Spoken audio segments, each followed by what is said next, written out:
Galera, tudo bem com vocês?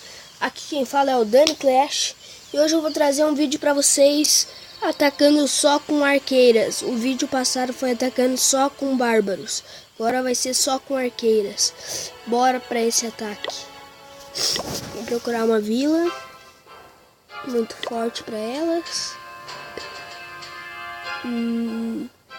Forte também. As minhas coisas são nível 3.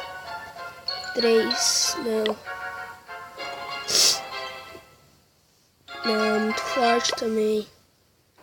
Nós temos que procurar uma vila muito fraca. Mentira, uma que dá pra dar 60%, 50% já tá muito bom.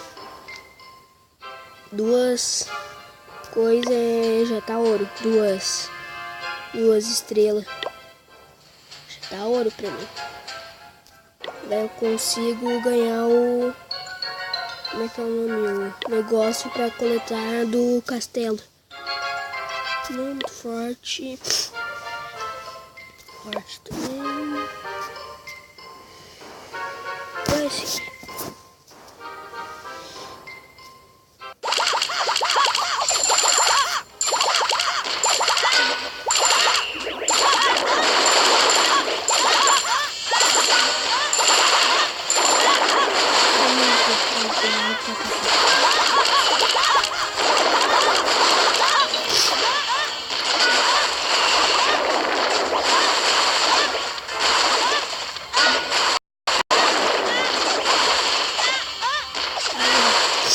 Tô conseguindo dar, já tá 68, 72.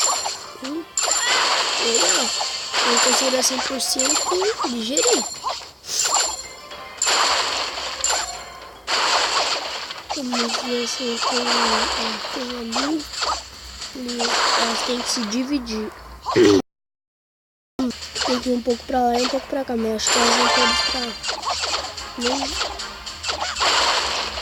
Não, todas para cá, que beleza. Eu vou quebrar muro. Mano, os bichinhos são fortes.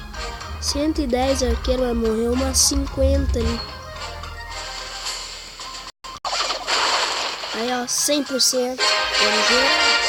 Consegui encher, mas isso não importa. Aí ganhei mais 60, ó, vou coletar agora. E ó, trimassa. Já temos forte.